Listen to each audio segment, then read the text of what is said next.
Paz de Cristo, sejam bem-vindos a este humilde canal. Eu tenho uma palavra de Deus para você. Afasta de mim esse cálice. O que significa esta expressão? Abra sua Bíblia no Evangelho que escreveu São Mateus, capítulo 26, versículo 39, que diz o seguinte: Indo um pouco adiante, prostou-se sobre o seu rosto, orando e dizendo: Meu Pai, se é possível, passa de mim este cálice. Todavia não seja como eu quero, mas como tu queres. Antes de trazer a abordagem do assunto, eu não poderia deixar de agradecer aqui a todos os inscritos, a todos que deixam um like, um comentário, compartilham o nosso conteúdo, nos ajudando a pregar a palavra do Senhor, pois todos sabem que nos conhece, ou você que está chegando aqui agora no canal, que nós não buscamos fins lucrativos nem projeção ministerial, mas pregar a palavra do Senhor e compartilhar o pouco de conhecimento que temos com o intuito de levar as pessoas a ter um relacionamento melhor com Deus e com o seu próximo. Afasta de mim esse cálice. O cálice, na palavra de Deus, no sentido literal, normalmente se refere a um recipiente, ou seja, um vaso, para se depositar líquido. Já no sentido figurado, ele está ligado às bênçãos ou julgamento de Deus, a um povo, a uma nação ou uma pessoa. Observamos que as figuras de linguagem, elas ajudam a construir a beleza de uma língua, da língua, melhor falando.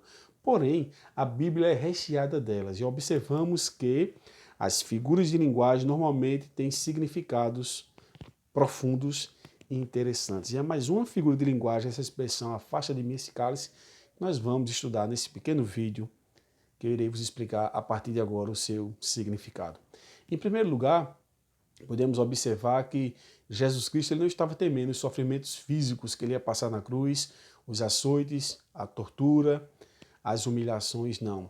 Observamos que Jesus Cristo ele estava sofrendo, pois a expectativa que ele estava sobre ele de suportar o peso da ira de Deus, pois em 2 Coríntios capítulo 5, verso 21, diz que aquele que nunca pecou se fez pecado por nós. Então observamos que Jesus Cristo estava no estado de agonia extremo. Diz o texto no Evangelho de Lucas que ele chegou a transpirar sangue. Então ele experimentou o horror do inferno. Tudo isso para redimir o povo.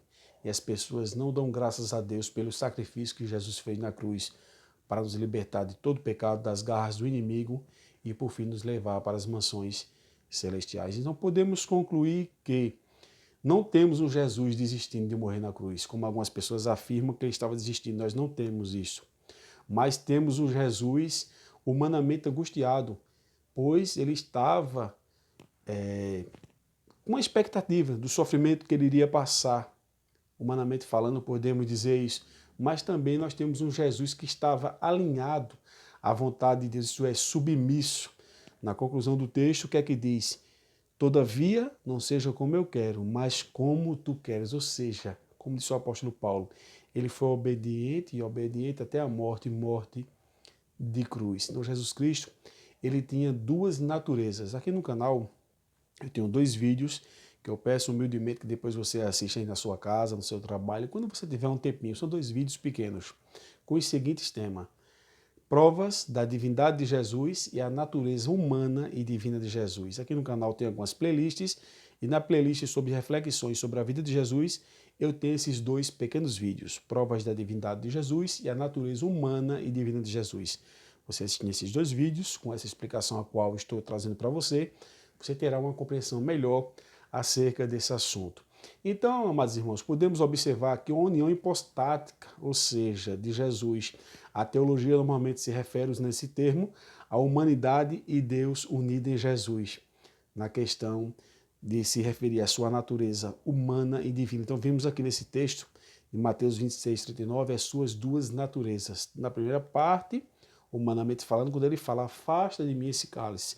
E na segunda, quando ele diz, todavia não seja como eu quero, mas como tu queres. Então, podemos observar que Jesus Cristo fala do cálice de uma forma, utilizando uma metáfora, para se referir ao sofrimento que ele vai enfrentar, ou seja, a punição que ele receberia pelo pecado. Então, o cálice aqui se referia ao seu sofrimento. Então, seria no sentido figurado, não numa forma literal, pois literal, normalmente um cálice se refere a um vaso para depositar líquido, feito eu falei aqui na abertura do vídeo. Já no sentido figurado, está ligado às bênçãos ou julgamento. Nesse caso, seria um julgamento de Deus a uma nação, a um povo, a uma pessoa. Aqui, no caso, a pessoa do Senhor Jesus Cristo.